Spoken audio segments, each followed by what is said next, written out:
Good afternoon, YouTube. What's going on? It's your friendly neighborhood Mesa back at it with some Destiny. Got a number of things I want to cover in this video, and it's all relating to Arms Day, Banshee, new weapons, stuff coming in Rise of Iron. Now, with the April update, I was praying for a refresh on Banshee stock, but we didn't, okay? And some of my favorite weapons, probably yours out there too, let me know in the comments, have come from Arms Day. PDX 45, my DIS 47, 43. So I'm hoping that when Rise of Iron drops, we're going to get some new stuff from Banshee, and also we're going to get a new Foundry. So this is from the press kit that Activision sent me. Various screenshots. This is a Nadir heavy machine gun, light machine gun, whatever you want to call it, machine gun, okay? And I think that's going to be one of the new Foundries, and if you think about it, this is pretty interesting because Banshee's never sold a machine gun before, okay? All his heavies are pretty much those Soros rocket launchers. And that's why I've been encouraging everyone to do your weapon tests every week. I mean, for the most part, they're really easy, and I'm anticipating we're going to get a new refresh on Banshee, which means he's going to give us package with higher light stuff. When you cash in a package from Banshee now, you do get a 330 weapon.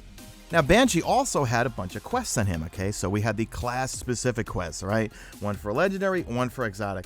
I got a big feeling he's going to be involved in Rise of Iron with more quests, maybe even the Gjallarhorn quest.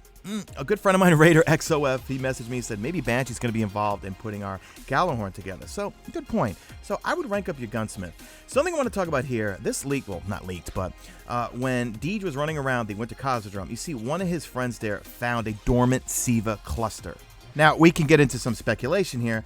I get a feeling that's the new planetary material. Remember, every destination that we've gotten has had its own new planetary material. So, another part of me is thinking maybe that's something that we pick up to bring to Banshee, because when you look at some of the screenshots, look at this Omelan scout rifle, okay? It's got that SIVA tentacles or whatever you want to call it all over it, and I think even in the original Rise of Iron reveal trailer where you see it shooting, it's quite apparent that that's not just an aesthetic thing on it, okay?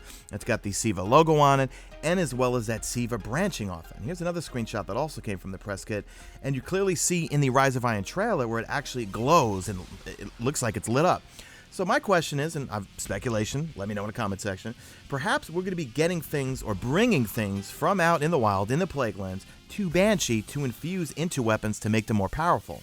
Now that's a pretty deep red, and if you look when the enemies are shooting at the guys on the Winter Cosmodrome tour, the laser blast, whatever you want to call them, they have a deep reddish to them.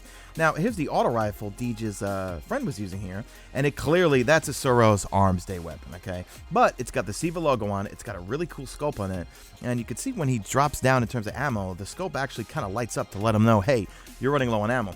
But look at all those blasts coming from these enemies here. Could that be a new element or something? And maybe we'll be getting, I'm not saying we're going to see the return of elemental damage weapons, but perhaps we're going to need to get weapons, infuse them with SIVA technology to make them more powerful. Kind of like how all the raid weapons do bonus damage on Taken, okay? Perhaps these new SIVA infused weapons, if that's even the case. See, look at those blasts. They're a different color. We've never seen that before, guys, okay? Perhaps these will do bonus damage to anything that's SIVA related. But please let me know in the comment section what you guys think. You know, what do you think those dormant SIVA clusters are for? Is it another planetary material, or is it something we're going to use to infuse into weapons to do more damage against SIVA? Remember, every single raid, every single like type of enemy we've had, you've gotten some sort of weapon that gave us a little bit of an advantage. With the Vault of Glass, we had the weapons that did more damage to the Oracles. With King's Fall, we obviously had weapons that did more damage to Taken. Then lastly, guys, do your weapon tests at the Dark Beyond. The reason why I'm putting this at the end of the video is because I got a number of comments on my Arms Day videos. Why do you go there? Because always at the end of the Arms Day videos, I tell you where I go to do my tests, okay?